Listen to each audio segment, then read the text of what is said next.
Ilonggo. Please subscribe And like. and share. Ayan, so welcome back ulit na sa ating YouTube channel po mga kababayan. At siyempre, andito na naman tayo para magbigay ng magandang balita po sa inyo lahat. At napaka-good news ito. Tiyak mga kababayan, lalong maiinggit ang mga DD-shit na naman dito mga kababayan sa ginawa ngayon ng gobyerno ni Pangulong BBM sa ating mga magsasaka. At bago yan mga kababayan, nais ko lang po dito magkomento sa naging cancel ang Maisog Rally sa Bulacan. So yun po mga kababayan, sinisi na naman nila kay Pangulong BBM ang nangyaring pag-cancel dyan sa Maisog Rally sa Bulacan.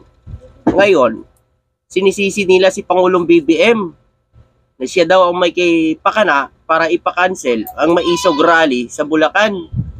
Pero yun nyo yan mga kababayan, ano naman kinalaman dyan ni PBBM sa kalukuhan nyo? Kasi mga kababayan, no, matagal pa ang 2028 para mag-eleksyon.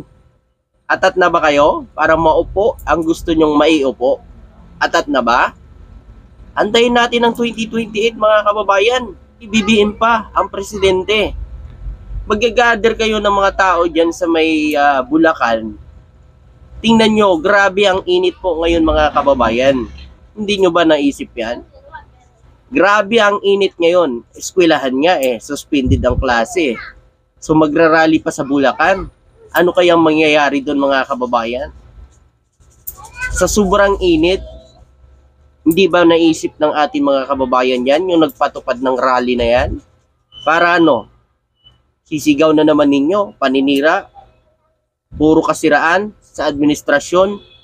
Akala nyo naman talaga ang tino-tino nyo, ang gagaling ninyo, ang binabato, puro paninira, puro kasiraan ng gobyerno. Tila ba'y walang nagagawa kasi nga pikit mata sila sa katotohanan. Nakikita naman nila pero kasi mga kababayan, ayaw nila ng ginagawa ng ating mahal na Pangulo kasi nga ayon dito, nasasapawan yung mga nakaraang administrasyon.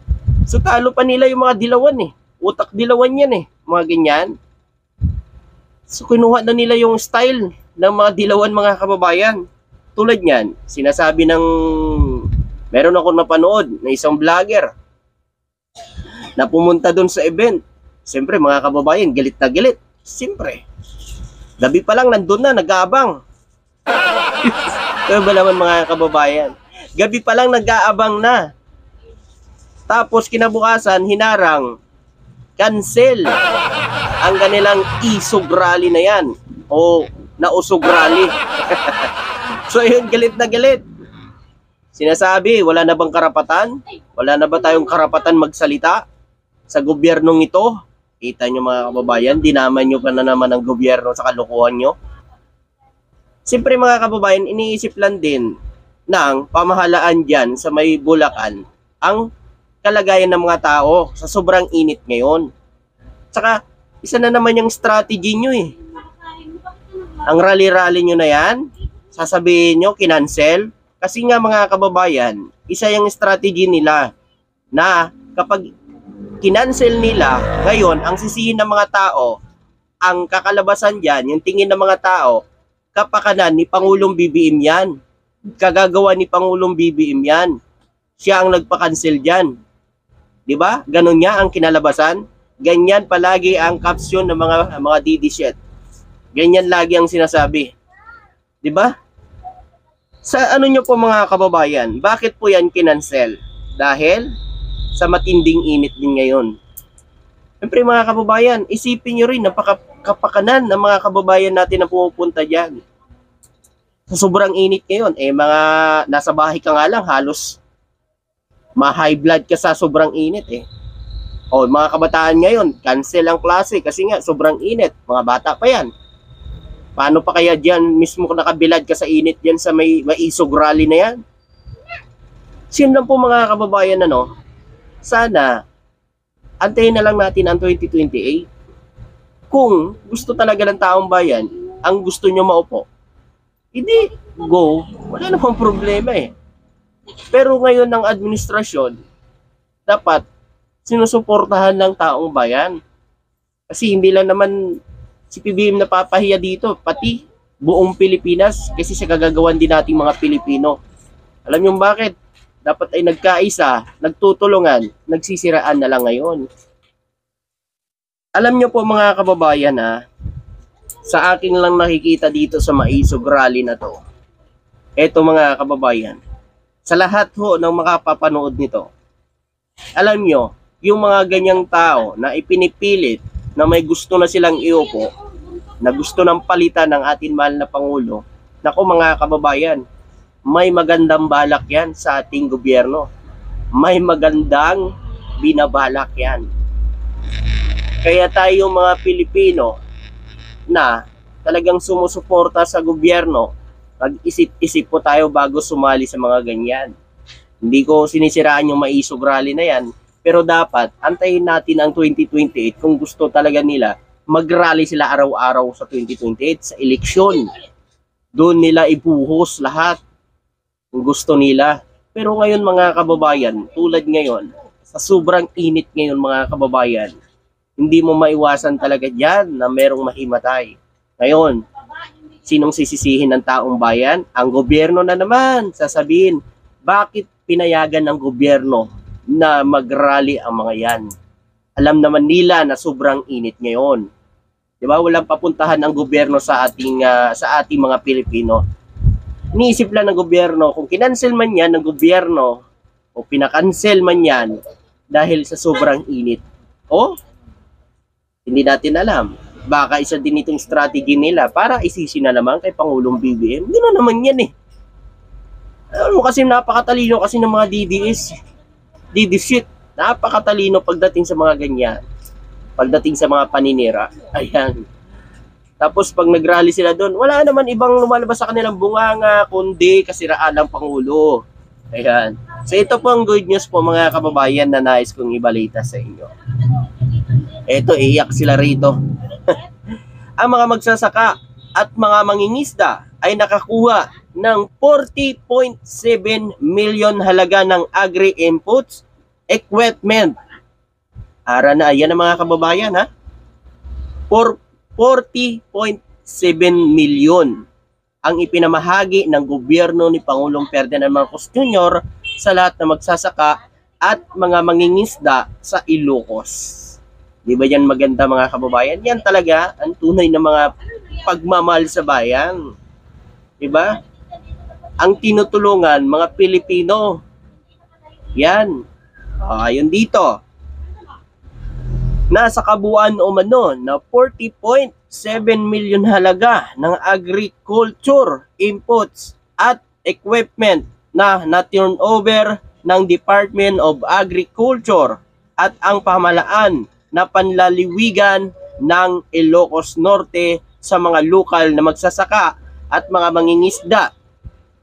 Di ba yan maganda? Tapos sasabihin nyo walang ginagawa ang gobyerno ni Pangulong Ferdinand Marcos Jr. Kurakot. Ano ito mga kababayan? Ang ginagawa niyan tulong sa ating mga magsasaka at ating mga mangingisda. Ganyan naman dapat ang gobyerno inuuna ang talagang mga nangangailangan. Katulad niyan, ang mga nasa laylayan talaga ang pinaka mga inuuna ng ating mahal na Pangulo. Siyempre mga kababayan, sila ang number one na maapektuhan Katulad niyan, El Nino ngayon. Sino ba ang number one na apektado? Ang ating mga magsasaka. Ayan po mga kababayan, namahagi na ng tulong ang ating gobyerno. At siyempre, yan talaga ay gawain ng gobyerno. Diba? Tapos sasabihin ninyo, walang ginagawa ang gobyerno natin. Hindi kasi kayo nanonood. Ang pinapanood nyo lang, puro lang kasiraan sa gobyerno. Puro kasiraan sa ating mahal na Pangulo na wala namang ipinapakitang resibo. Katulad niyan, issue nila, PDEA, nasa drugless, gumagamit ng illegal na droga.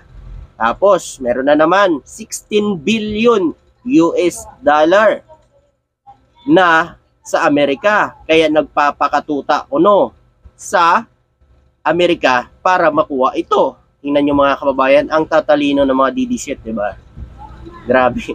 Wala na bang mai-content? O susunod, ano na naman kaya ang ibabato nilang paninira? Sunod pa yan Kung ang sinasabi nga ng mga dilawan na nakaw na yaman ng mga Marcos ay hindi napatunayan at hindi nila napakulong ang pamilya Marcos. Kasi nga mga kababayan, wala hong katotohanan ang mga paninira na ginagawa sa kanila. Kahit anong bato nila ng paninira, kasi nga walang ginagawang masama si PBBM dito sa bansa natin. Kaya wala silang maipalalabas na patunay. Kaya yan, puro gawa-gawa na lang ang kanilang sinasabi. Oh, saan ba sila naglabas ng tunay na ebidensya na nagpapatunay na gumagamit ng illegal na droga ang ating mahal na Pangulo? Diba bunganga lang lagi? Siya sabi pa nila may video, wala rin inilabas. So ito mga kababayan, may kabuuan umano 949 na individual na magsasaka at 26 na asosasyon na magsasaka ang nakatanggap umano ng 680 na bags ng organic at inorganic fertilizer. 8,442 ang bote ng polar fertilizer at insecticide. 26 na unit ng agri-makinerya tulad ng water pump, grass cutter, forage chopper, knapsack, sprayer, plastic rates, at 98 na pakete ng sari-saring buto ng gulay at buto ng mais na ipinamahagi sa ilalim ng agri-kadito ng pamahalaan panlalawigan ng programa. Diba? Napakalaking tulong. Ganyan ang ating mahal na Pangulo. Diba sinabi niya nga dati mga kababayan, pagbigay niya ng mga titulo ng lupa, hindi na ibigay lang sa iyo ang titulo ng lupa, pababayaan ka na, hindi. Bibigyan ka pa rin ng gobyerno ng tustos para sa inyong mga sinasaka, para hindi ka tamarin magsaka ng inyong mga lupa. Diba? Tingnan nyo mga kababayan. Sabi ng ating mahal na Pangulo yan, kapag binigay sa iyo ang titulo ng lupa, hindi ibig sabihin pababayaan na kayo, hindi. Tutulungan pa rin kayo ng gobyerno para sa inyong mga sinasaka na inyong lupa. Diba napakaganda? Oh, sabihin nyo, fake news. Gawa-gawa ko lang. Oh, paano kasi nanonood kayo sa mga vlogger na sinisira lang ang gobyerno? Pinapabagsak si Pangulong BBM. Hindi kayo nanonood kung ano talaga ang ginagawa ni Pangulong BBM dito sa bansa natin. Ganon dapat mga kababayan, manood din kayo para alam nyo rin yung totoo. Huwag lang white-sided ang tingnan nyo. Manood kayo ng dalawa, itilat nyo mga mata nyo para may alam kayo. Huwag lang sa puro paninira ang ipasok natin sa tenga kasi wala tayong asenso dyan. So yun po mga kababayan, maraming salamat at magandang araw sa inyo na.